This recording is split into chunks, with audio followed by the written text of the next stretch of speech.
Vamos a desgranar, entrar en detalle en las grandes cuestiones, en el revulsivo, en ese Donald Trump, el mercado y el mundo. Daniel Lacayo, muy buenos días. Muy buenos días. ¿Cómo estás, Eva? Bueno, pues estamos viendo que hay muchas cosas, pero en todas está la palabra Trump mirando economía, política monetaria. ¿Qué lectura haces ahora mismo? ¿Cómo ha cambiado el mundo de hace un martes a hoy? Bueno, yo creo que ha cambiado significativamente a mejor, ¿no? Si miramos las amenazas que teníamos a nivel global, empecemos, ¿no?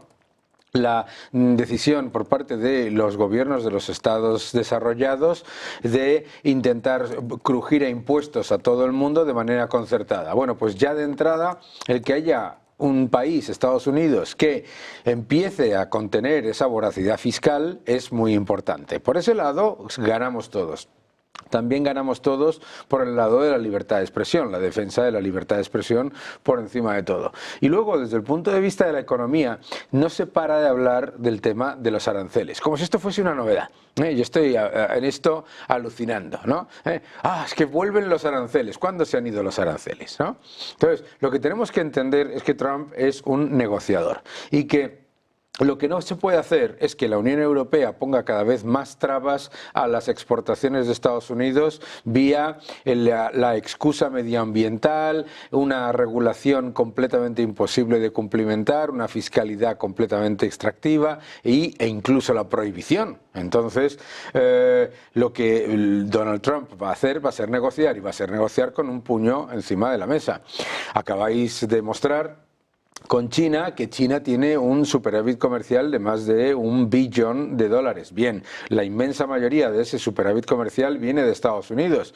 Por lo tanto, cuando en China no tienen las mismas capacidades y la misma situación legislativa, regulatoria, etcétera, que Estados Unidos, pues Estados Unidos va a poner aranceles a China porque ya hay aranceles a los estadounidenses. Con China está prohibido Facebook, Google, Amazon, etc. Prohibido, ¿no? Bueno, pues eso es lo que vamos a encontrar. Nos vamos a encontrar fundamentalmente una economía en la que Estados Unidos va a cambiar lo que ha sido la tónica de los últimos 8 años en la mayoría de los países desarrollados, que es lo que yo llamo la política económica al revés, la que pone al gobierno por encima de todo como el pilar fundamental del crecimiento, y por lo tanto el gasto público y la deuda no solamente han sido el factor fundamental en el que le han puesto todo su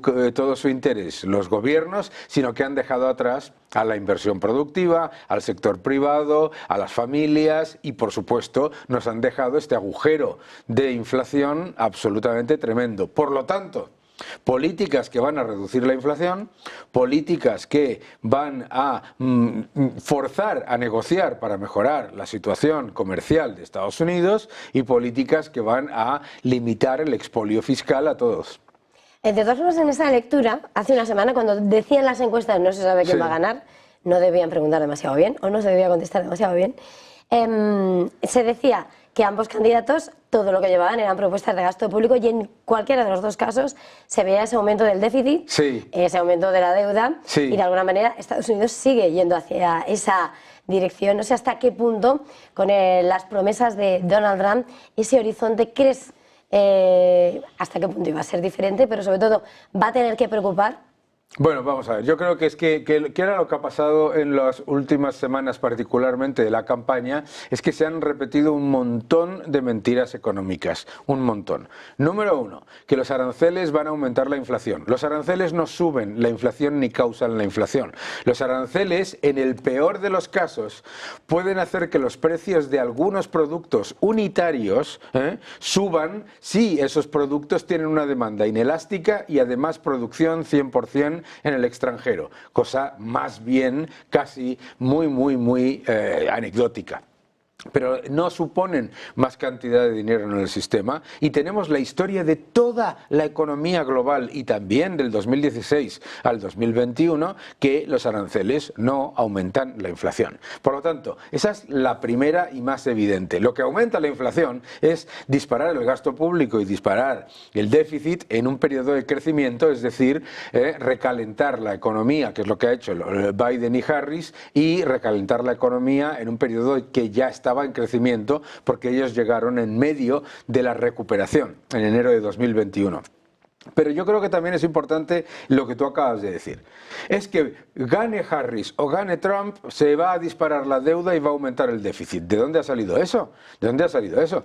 El programa económico de Harris era: de los 2 billones de dólares de déficit que ya tenemos, gastar muchísimo más, subir los impuestos y, por lo tanto, empeorar la posición de la economía productiva y aumentar la posición de la economía improductiva. Por lo tanto, lo que el Congreso ya asumía que iba a ser un aumento de deuda de 16 billones entre el 24 y el 34, se te iba a 20 billones. Bueno, con el programa de Trump acabáis de mostrar el superávit comercial que tienen los países. Bien, pues tú pones tan sencillo y tan complicado como decir 84 billones de dólares de déficit comercial de Estados Unidos todos los años, todos los meses, perdona, 84.000 millones, que siempre digo los billones norteamericanos, 84.000 millones al mes, ponle un arancel del 25% a los países con los que no negocies. Pues ya de entrada el déficit se reduce.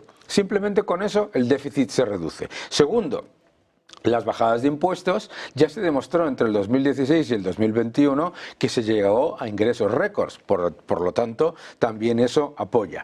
Pero la pata clave aquí es la que nadie quiere decir, es que la llegada de Elon Musk a la oficina de eficiencia en gasto gubernamental va a llevar a cabo sí o sí una reducción del gasto público. Por lo tanto, reducción del gasto público, reducción de impuestos y aranceles tienen un efecto como mínimo que de esos 16 billones de aumento de deuda mínimo que esperaba el Congreso 2024-2034 sea bastante menos, si no muchísimo menos. O sea que con un poco de suerte, pues también en eso se equivocan. Porque además, perdona que me extienda, en toda la campaña me sorprende que cuando se hablaba de los planes económicos de Harris y Biden y de Harris y Biden y de Trump, nadie dijese que uno de los elementos fundamentales del plan de Trump ha sido, y está en el plan económico, que se mantenga el dólar como moneda de reserva del mundo.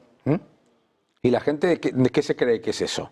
Reducir el gasto público, aumentar la demanda global de dólares, ahí entran los aranceles son más demanda global de dólares, por lo tanto reducen la inflación y además reducen el déficit. Los aranceles no son una panacea, yo no soy aquí ningún defensor de los aranceles como política general, pero sí como una política de negociación, que es lo que va a llevar a cabo Donald Trump. No nos queda mucho tiempo, pero con esos nombres estaba señalando un nombre tras otro con Elon Musk.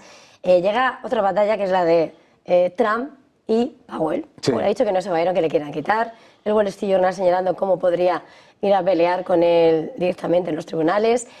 ¿Cómo es esa política monetaria que sigue tanto en el punto de mira una vez que llegue el 20 de enero? A ver, Donald Trump no le va a perdonar a la Reserva Federal que en septiembre, sin ninguna razón objetiva, se metiese en campaña bajando los tipos 50 puntos básicos que beneficiaba directamente al incumbente. Eso no se lo va a perdonar. Y no se lo va a perdonar porque, además, es que yo mismo lo he dicho en este programa y en mi programa, era absolutamente vergonzoso. Absolutamente vergonzoso. Entonces, bien, una vez hecho eso, Donald Trump no va a despedir a Jerome Powell. No tiene por qué despedirle. Se va en marzo. se va en marzo. Pero desde luego, lo que tiene que responder, y mucho, la Reserva Federal, porque en este país y en los medios de comunicación europeos parece que es que no se puede hablar de los bancos centrales son seres de luz que no se equivocan nunca, no, es que hay que poner encima de la mesa que la Reserva Federal ha sido corresponsable de esta locura inflacionista en la que nos hemos metido junto con el gobierno de Estados Unidos y que la Reserva Federal es responsable también de que tengamos inflación persistente, que hoy tendríamos que tener una inflación en Estados Unidos por debajo del 1% si no fuese por la política inflacionista. Porque claro, te dicen, no, es que si han subido los tipos, pero si no han parado de aumentar la liquidez. Aumentar la liquidez es imprimir dinero, para todos los que nos estáis viendo, que es que la gente dice, no, es que la liquidez, no, pues eso es imprimir dinero. Por lo tanto, yo creo que es muy importante,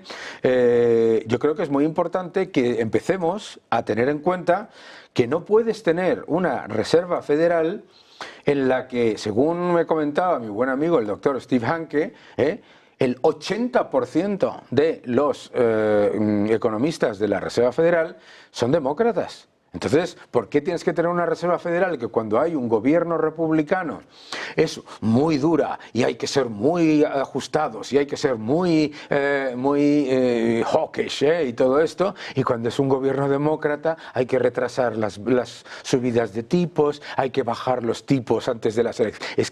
Es que aquí se han bajado 50 puntos básicos los tipos antes de unas elecciones, con la inflación por encima del objetivo, con la economía creciendo y con el empleo a niveles positivos. ¿En qué de esas tres cosas tiene estos que dicen que van a ser muy data dependent? Pero bueno, por favor, entonces pues sí, hay que decirlo. ¿Y va a tener un problema Jerome Powell? Claro que lo va a tener, claro que lo va a tener. Mira, yo con Jerome Powell ha sido una situación, la mía personal, de la decepción más absoluta. Porque Jerome Powell llegó con una visión absolutamente de lógica monetaria, absolutamente. Decía, no señor, aquí lo más importante es controlar la inflación y defender el poder adquisitivo de la moneda. Por lo tanto, nosotros no estamos aquí para rescatar al gobierno, no estamos aquí para rescatar a los bonos del Estado, nosotros estamos aquí para defender la estabilidad de precios. Pues ha incumplido todo. Lo han incumplido todo. Me podrás decir que hay otros gobernadores, me da exactamente igual, son todos lo mismo, porque esto de que hay diversidad de opiniones es sesgo de confirmación. Entonces a mí tiene que darse también un golpe encima de la mesa, porque no puede ser lo que decía Donald Trump en Bloomberg, tenía toda la razón. Es que tú llegas, es el puesto de trabajo más fácil del mundo. Llegas de presidente de la Reserva Federal, apareces en la prensa una vez al mes, miras al cielo, dices voy a subir los tipos de interés, voy a bajar los tipos de interés y la gente se cree que eres Dios. Pues ya va tocando no solamente con la Reserva Federal, sino con el Banco Central Europeo, con el Banco de Inglaterra, con el Banco de Japón, a decir, señores, ya vale, porque estamos con una inflación acumulada del 24%, y la gente ha sufrido un nivel de inflación absolutamente aberrante, y la inflación la crean ustedes, los bancos centrales. Pues Daniel Lacalle, como siempre, ha sido sumamente interesante este tiempo de análisis. Economista jefe en Tresis. Feliz jornada, feliz negocio, feliz semana. Muchísimas gracias, igualmente.